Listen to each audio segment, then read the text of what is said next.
We provide you the platform to turn your dreams into reality. Give wings to your aspirations with KR Mangalam University. ये ममता बनर्जी, आपने देश को शर्मसार किया है। आपको सामने दिख रहा है कि बंगाल के लोग आपको नकार चुके हैं। आप देश के खिलाफ बोल रहे हैं। न चुनाव आयोग, न ईडी पे विश्वास, न आप ईवीएम पे किसी पे विश्वास नहीं।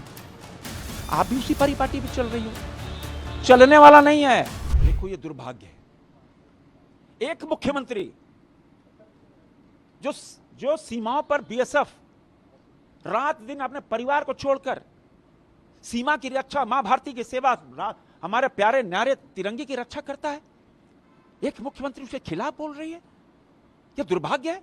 क्यों बोल रही है? तुष्टीकरण। क्यों बोल रही है? एक वोट बैंक। मुर्शिदाबाद में क्या हुआ? बंगाल में क्या हो रहा है? बंगाल के अंदर आम लोगों के साथ क्या व्यवहार हो रहा है? हिंसा क्यों हो रही है? किसी से छुपा है क्या? रूल ऑफ लॉ कोलैप्स हो चुका है, कानून का शासन ध्वस्त हो चुका है। ये ममता बनर्जी, आपने देश को शर्मसार किया है और आप आपे से बाहर हैं। क्यों? आपको सामने दिख रहा है कि बंगाल के लोग आपको नकार चुके हैं।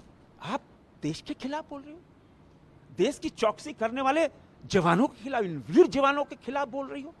शर्म आती है। जिस तरह मुर्शिदाबाद में और बंगाल के अंदर जो हिंसा हुई, देश देख रहा है, बंगाल देख रहा है। अब बंगाल के लोग जो नेशन फर्स्ट, राष्ट्र प्रथम के भाव से पूरा देश काम करता है, बंगाल के लोग भी, वो आपको आपकी जमीन खिसकती आपको दिख रही है। उनके वहां के लोग आपकी जमीन खिसका रहे हैं, इसलिए आप से बाहर है। क्यों?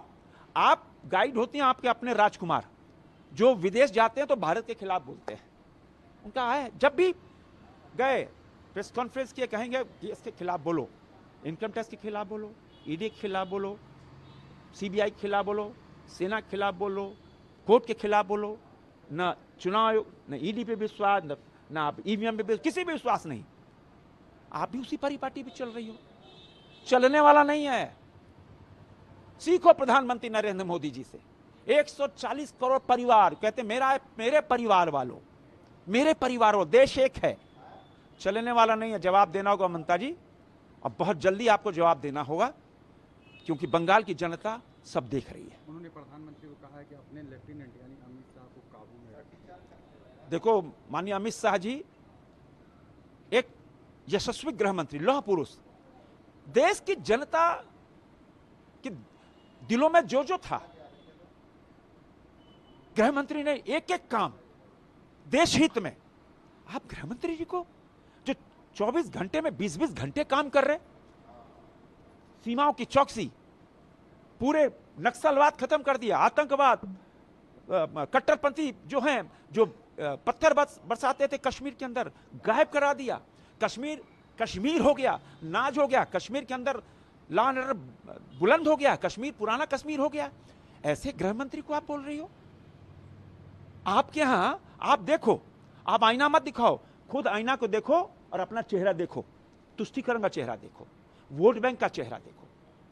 अमित शाह जी एक जिम्मेदार नागरिक, एक जिम्मेदार गृह मंत्री, यशस्वी गृह मंत्री के रूप में काम कर रहे हैं। देश सरदार पटेल के बाद एक लौह पुरुष के रूप में गृह मंत्री अमित शाह जी को देख रही है। वक्फ बोर्ड पे तो आप देखो, मुस्लिम समाज कैसे खुश है, मुस्लिम बच्चे कैसे खुश हैं, मुस्लिम बेटियां कैसे खुश हैं, लेकिन आपको तो हर चीज तो वोट बैंक की दिखता है। कैसे मेरा एक वोट बैंक सुरक्षित न हो? अब वह वोट बैंक भी धराशायी हो जाएगा कि मुस्लिम बेटियां, मुस्लिम बच्चे, उनको आने वाले विकसित भारत का सपना दिख रहा है, तो वक्फ बोर्ड पे ये कुछ कर ले, कुछ चलने वाला नहीं है। देखो, यहाँ के एक मंत्री हैं जिन्होंने कहा हम बाबा साहब अम्बेडकर संविधान नहीं मानते, वो को सेकेंडरी मानते हैं। पहले तो मेरे लिए शरीयत है। अरे शरीयत है तो हिंदुस्तान में क्यों भाई? यहां शरीयत का कानून नहीं चलता, यहां बाबा साहब अम्बेडकर का पवित्र किताब, पवित्र ग्रंथ चलता है।